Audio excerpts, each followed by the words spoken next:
Main matter என்னென்னா நிறைய கஷ்டப்படுறாங்க. ஒரு 24 கிராஃப்ட் இருக்காங்க, நடிகர்கள் இருக்காங்க, எல்லாருமே அவங்கவுங்க வந்து ஒரு சேஃபாக இருக்கிறாங்க. ஆனால் அந்த தயாரிப்பாளர்களுக்கு ஒரு நிரந்தரமான ஒரு நல்ல ஒரு ஒரு ஆரோக்கியமான விஷயங்களோ அவங்க என்ன பாதுகாப்பு இல்லாத ஒரு நிலைமையில் இருக்கிறாங்க. அதனால் அந்த பாதுகாப்பு அவங்களுக்கு ஏற்படுத்தப்பட வேண்டும். தயாரிப்பாளர்கள்லாம் நல்லா இருக்கணும். ஏன்னா ஒரு டாக்டர் நல்லா இருந்தால் தான் அந்த பேஷண்ட் அங்கே வர பேஷண்ட் நல்ல ஆரோக்கியமாக இருக்க முடியுங்கிறது ஒரு கருத்து. அதே மாதிரி தமிழ் திரையுலகை பொறுத்த மட்டும் ப்ரொடியூசர்ஸ் தான் டாக்டர். அந்த டாக்டர் நல்லா இருந்தால் தான் மற்றவங்க எல்லாம் பேஷண்ட் மாதிரி தான், மீதி எல்லாரும் நல்லா வாழ முடியும். அதனால் டாக்டரை வாழ வைங்க. டாக்டரை குத்தி கொண்டுட்டா மீதி யாரும் உயிரோடே இருக்க முடியாது. அதனால் டாக்டர் வாழணும். அதுக்காக நம்ம எல்லாரும் சேர்ந்து உழைக்கணும். நல்ல படங்கள் வரணும். நல்ல படங்கள் சிறு தயாரிப்பில் வந்தால் தான் நிறைய டெக்னீஷியன்கள் வருவாங்க. அதுக்காக தான் அந்த போராட்டமே. சிறு படங்கள் வர விடாமல் நிறைய பேர் தடுக்கிறாங்க. சிறு படங்கள் நல்ல தரமான படங்கள் வந்தால் தான் நல்ல நல்ல டெக்னீஷியன்கள் கலைஞர்கள் பல ஊர்கள் இருந்து இங்கே வரணுங்கிறதுக்காக தான் அந்த ஒரு நானும் ஒரு 20 வருஷமாக ஒரு கலைஞனை போராடிட்டு இருக்கனால தான் அந்த இதை யார் ஒரு தீக்குச்சி தூக்கி போடுறேங்கிறது எனக்கு இதனால் எந்த பெனிஃபிட்டும் கிடையாது. ஏன்னா ஒரு விழிப்புணர்வு வரணும் சினிமா உலகத்திற்கு. அதுக்காக பண்ணப்பட்டிருக்கு. நான் எங்கேயாவது ஏதோ பிரச்சனை ஏதோ இதுவரை என் லைஃப்லேயே பண்ணது கிடையாது, எங்கேயும் நான் போனதும் கிடையாது. ஆனால் இது என்னுடைய ஆதங்கம். என்னுடைய சகோதரி தயாரிப்பாளர்களுக்காக நான் முன்னே நிற்கணுங்கிறக்காக நின்றுருக்கேன். இது முன்னால் என்ன நடந்தாலும் அதை பற்றி எனக்கு கவலைப்படலை. தயாரிப்பாளர்கள் வந்து ஒரு சினிமாங்கிறது ஒரு கலைத்துறை, கலையில் நம்ம ஏதாவது சாதனை பண்ணணும் செய்யணுங்கிறக்காக அங்கே வராங்க. பல இளைஞர்கள் அவங்களுடைய உயர பணையம் வச்சுட்டு பல ஆண்டுகள் வேஸ்ட் பண்ணிட்டு நல்ல படங்கள் எடுக்கிட்டு வந்திருக்காங்க. அந்த எடுக்கப்பட்ட படங்கள் வெளிவராதனால தான் எத்தனையோ இளைஞர்களுடைய வாழ்க்கை அப்படியே கருகி போயிடுது. அந்த தயாரிப்பாளர்கள் கருகி போயிடுறாங்க.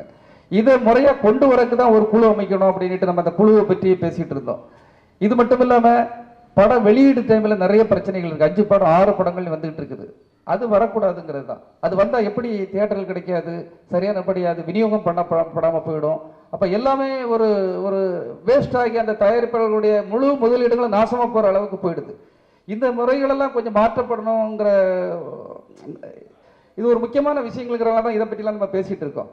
அது மட்டும் இல்லாமல் தியேட்டர்களுடைய இந்த மல்டிப்ளெக்ஸில் வந்த பிறகு இந்த சின்ன படங்களுக்கு அங்கே போடுறதுக்குள்ள ஒரு முக்கியத்துவம் இல்லாமல் போயிடுச்சு. சின்ன படங்கள் போடணும்னா அந்த படங்களுக்கு டேக்ஸ் முழுமையான டேக்ஸ் ஃப்ரீ வாங்கி கொடுக்கணும்.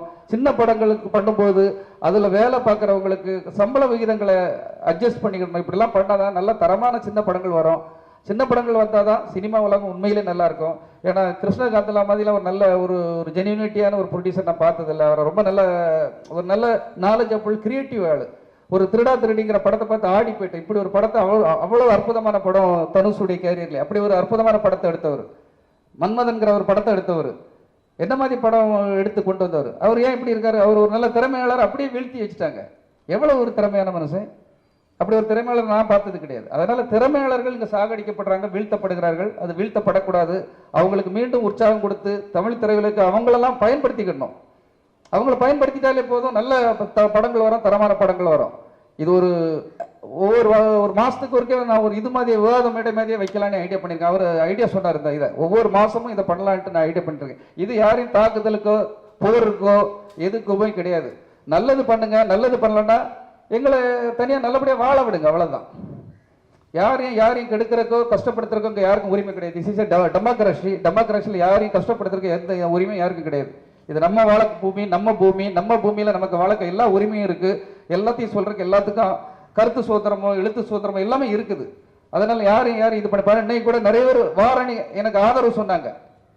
இங்கே இந்த விழா மேடையில் வந்து நிறைய பேர் அவ்வளோத்துக்கு ஆதங்கங்கள் இருக்குது. ஆனால் ஆதங்கங்களை வெளிப்படுத்த முடியாமல் இன்னும் பயந்து செத்து நடைமுறைகளாக நம்ம வாழ்ந்துட்டு இருக்கோம். அதான் ஏன்னு தெரியல.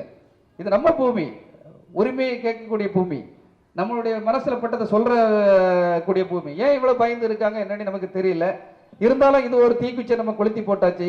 சினிமாவில் இனி நல்லது நடக்கணும், தயாரிப்பாளர்கள் நல்லபடியாக வாழணும் என்பதை தெரிவித்துக் கொண்டு இங்கே இந்த குறுகிய காலத்தில் எல்லாம் வந்து எங்களுக்கு இந்த ஆதரவு தந்தமைக்காக கொஞ்சம் பேர் வந்தாலும் நல்லவர்களா நல் முத்துக்களா அழகான ஆட்களுங்க வந்திருக்காங்க. அவங்களுடைய ஆதரவுக்காக முதல்ல நான் நன்றி தெரிவிச்சுக்கிறேன். படம் ரிலீஸுக்கு முன்னாலே பைரசி. இப்போ ஒரு மாப்பிள சிங்கன்னு ஒரு படம் வருவதற்கு முன்னாலே சிடி வந்துடுச்சு. அதாவது யூடியூப்லேயோ ஒரு சிடியிலே வரும்போது அந்த தயாரிப்பாளர் என்ன பாடுபடுவார்.